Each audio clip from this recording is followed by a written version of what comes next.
Advocate Shahul Hameed മുസ്ലിം league നേതാവും കൂടി നമുക്കൊപ്പം.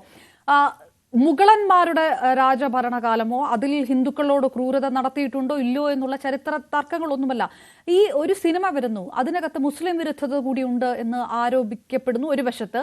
അപ്പോൾ സ്വാഭാവികമായിട്ടും മഹാരാഷ്ട്രയിലുള്ള ഒരു മറാഠ വികാരം വരുന്നു, അതൊരു പ്രതിഷേധത്തിലേക്കും സമുദായ സംഘർഷത്തിലേക്കും പോകുന്നു. സമുദായ സംഘർഷത്തിലേക്ക് പോകുമ്പോൾ ഈ ചരിത്രം മുഴുവൻ മാറ്റി നിർത്തിക്കൊണ്ട് ഒരു സമുദായത്തെ മാത്രം പ്രതിയാക്കുന്ന രീതിയിൽ, പ്രതിക്കൂട്ടിൽ നിർത്തുന്ന രീതിയിലേക്ക് ഈ സംഘർഷത്തിന് ശേഷമുള്ള കാര്യങ്ങൾ പോയിട്ടുണ്ടോ? FIR അടക്കം പ്രതികളാക്കപ്പെട്ടവരിലടക്കം അതുമാത്രമാണ് സംഭവിച്ചത്. ഒരു വിഭാഗം മാത്രമാണ് പ്രതികളാക്കപ്പെട്ടത് ഈ സംഭവത്തിന് ശേഷം. അത് ഒരാശങ്ക വളർത്തുന്ന കാര്യമായിട്ട് നിൽക്കുന്നുണ്ടോ മുസ്ലിം സമുദായത്തിന്? ഇവിടെ നമുക്കറിയാം, ഇന്ത്യയിലെ ചരിത്രത്തിൽ ഒരുപാട് ക്രൂരന്മാരായ ഭരണാധികാരികൾ ഉണ്ടായിട്ടുണ്ട്. ഔറംഗസീബിന്റെ ചരിത്രത്തെക്കുറിച്ചോ അദ്ദേഹത്തിന്റെ ഭരണത്തെക്കുറിച്ചോ ഒന്നും ഇവിടെ ചർച്ചയില്ലാത്തത് കൊണ്ട് ഞാൻ അതിലേക്ക് ഒന്നും കടന്നു പോകുന്നില്ല. അപ്പൊ എൻ്റെ നാട്ടില് ഹിച്ച്കോക്കിന്റെ സ്മാരകൻ. ആരാണ് ഹിച്ച്കോക്ക്? അദ്ദേഹം ഒരു ബ്രിട്ടീഷുകാരനായ ഭരണാധികാരിയായിരുന്നു. അദ്ദേഹം ഒരുപാട് ഇന്ത്യക്കാരെ കൊന്നൊടുക്കിയ ആളാണ്. അദ്ദേഹത്തിന്റെ സ്മാരകം ഇന്നും നമ്മൾ സംരക്ഷിച്ചു പോരുകയാണ്. ഇന്ത്യക്കാരുടെ ഒരുപാട് ഇന്ത്യക്കാരെ കൊന്നൊടുക്കിയ ആളാണ്. അതുപോലെ തന്നെ മലപ്പുറം കലക്ട്രേറ്റിന്റെ ഉള്ളിൽ ഒരുപാട് ബ്രിട്ടീഷ് ജവാന്മാരുടെ ശവകുടീരങ്ങളുണ്ട്. ഇന്ത്യയുടെ പല ഭാഗത്തും ഉണ്ട്. ഇന്ത്യയിലെ ഹിന്ദുക്കളായ ഭരണാധികാരികൾ ക്രൂരന്മാരായ ആളുകൾ ഉണ്ടായിട്ടുണ്ട്. ഇന്ത്യയിലെ മുസ്ലിങ്ങളായ ഭരണാധികാരികൾ ക്രൂരന്മാരായ ആളുകൾ ഉണ്ടായിട്ടുണ്ട്. അപ്പൊ നമുക്കറിയാലോ, ഇന്ത്യ എന്ന് പറഞ്ഞാൽ ആയിരക്കണക്കിന് നാട്ടുരാജ്യങ്ങൾ ഉണ്ടായിരുന്ന ഒരു പ്രദേശമാണ് ഇന്ത്യ രാജ്യം. ഇവിടെ നല്ല രാജാക്കന്മാരുണ്ടായിട്ടുണ്ട്, നല്ല ഭരണാധികാരികൾ ഉണ്ടായിട്ടുണ്ട്, ക്രൂരന്മാരായ ഭരണാധികാരികൾ ഉണ്ടായിട്ടുണ്ട്. അവരുടെയൊക്കെ സ്മരണകളൊക്കെ നമ്മുടെ നാട്ടിൽ ഇന്നും നിലനിൽക്കുന്നുണ്ട്. ഇപ്പൊ നേരത്തെ ഇവിടെ പറഞ്ഞ പോലെ ഈ ഔറംഗസീബ് എന്ന് പറയുന്ന മുഗൾ ചക്രവർത്തി മരിച്ചത് 1707 ഏകദേശം 325 ചില്ലാനം വർഷങ്ങളായി അദ്ദേഹം മരിച്ചു പോയിട്ട്.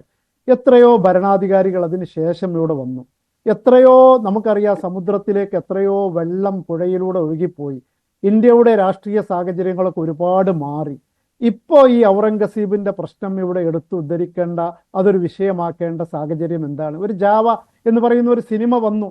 ആ സിനിമയിൽ സ്വാഭാവികമായും മുസ്ലിങ്ങളെ ക്രൂരന്മാരായി, ഔറംഗസീബിനെ ക്രൂരന്മാരായി, അതുപോലെ തന്നെ മുസ്ലിം സമുദായത്തെ ക്രൂരന്മാരായി ഒക്കെ ചിത്രീകരിക്കുന്നുണ്ട് എന്ന് പറയുന്നു. ഞാൻ ആ സിനിമ കണ്ടിട്ടില്ല.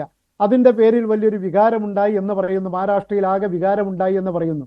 ഈ വികാരമുണ്ടായതാണോ? നമ്മൾ മനസ്സിലാക്കണം, അവിടെ ഈ ഔറംഗസീബിനെതിരായി ഔറംഗസീബിന്റെ പ്രതിമകൾ കഴിഞ്ഞ ദിവസങ്ങളിലൊക്കെ ഒരുപാട് അദ്ദേഹത്തിന്റെ കോലം കത്തിച്ചു മഹാരാഷ്ട്രയിൽ മുഴുവൻ.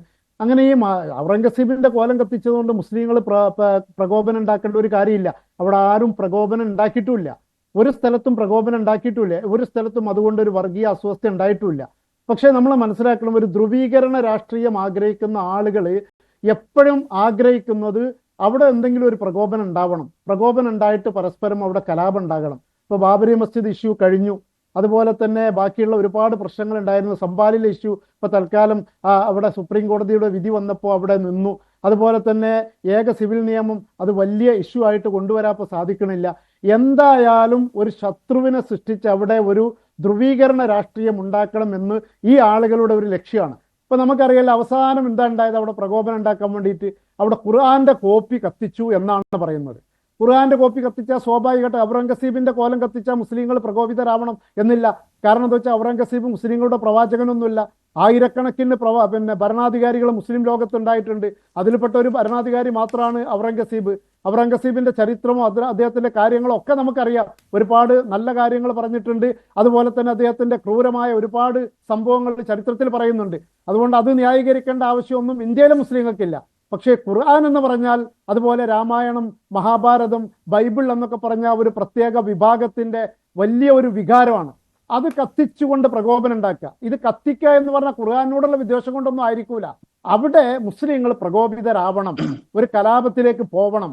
അത് ഇന്ത്യ രാജ്യത്തെ എല്ലാ കാലത്തും നമ്മൾ കണ്ടതാ. ഇപ്പൊ എങ്ങനെ BJP അധികാരത്തിൽ വന്ന് 1984 ഇന്ദിരാഗാന്ധി വെടിയേറ്റ് മരിച്ച ആ തെരഞ്ഞെടുപ്പിൽ 2 സീറ്റുള്ള BJP എങ്ങനെ ഇന്ത്യ രാജ്യത്ത് ഇത്ര വലിയ പാർട്ടിയായത്? അവര് ഗുജറാത്തിലെ സോമനാഥ ക്ഷേത്രത്തിൽ നിന്നും ആരംഭിച്ച വലിയ രഥയാത്ര അദ്വാനിയുടെ നേതൃത്വത്തിൽ ഉത്തരേന്ത്യയുടെ പ്രാന്തപ്രദേശങ്ങളിലൊക്കെ 5 ലക്ഷത്തോളം വരുന്ന ഗ്രാമങ്ങളിൽ വർഗീയമായ അസ്വാസ്ഥ്യമുണ്ടായി എന്നും കലാപമുണ്ടായി എന്നും 10,000 കണക്കിന് ആളുകൾ മരിച്ചു എന്നൊക്കെ നമ്മൾ ചരിത്രത്തിലൂടെ കേൾക്കുകയാണ്. അങ്ങനെ ഒരു വൈകാരികമായ പ്രശ്നം ഉണ്ടാക്കി അതിലൂടെ BJPക്ക് പിന്നത്തെ തെരഞ്ഞെടുപ്പിൽ 86 സീറ്റ് ഉണ്ടായി. അതിലൂടെ പിന്നെയും ബാബരി മസ്ജിദ് ഇഷ്യൂ വലിയ സംഭവമാക്കി മാറ്റിയാൽ അത് അതായത് ഒറ്റ കാര്യം കൂടി ശ്രീ ഇടയിൽ ഒന്ന് ഇടപെട്ട് ഞാൻ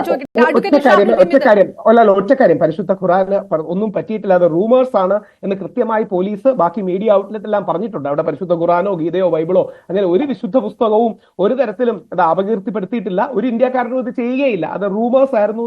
രാഹുൽ ആയിരിക്കാം, പക്ഷേ ഈ 230ഓളം സോഷ്യൽ മീഡിയ പ്രൊഫൈലാണ് ഇപ്പോൾ സ്കാൻ ചെയ്തുകൊണ്ടിരിക്കുന്നത് NIA. ബംഗ്ലാദേശിൽ നിന്ന് ഉള്ള തീവ്രവാദ ഗ്രൂപ്പുകൾ പോലും ഈ സംഘർഷത്തിന് മറുവശത്ത് നിൽക്കുന്നുണ്ട് എന്നാണ് പറയപ്പെടുന്നത്. ഇതിനാരാണ് തിരിയിട്ട് കൊടുത്തതെന്നുള്ളതാണ്. ഇങ്ങനെ തീവ്രവാദ ഗ്രൂപ്പുകൾ വരികയും അവരിത് ആളിക്കത്തിക്കാൻ ചെയ്യുകയും ചെയ്തതിന് കാരണം ആരാണെന്നുള്ളതാണ്. ഇങ്ങനെ എന്നുള്ളതാണ് ചോദ്യം. ആരാ തിരിയിട്ടെന്നറിയില്ല, പക്ഷെ വെള്ളം ഒഴിക്കേണ്ട പണി നമ്മുടെയാണ്.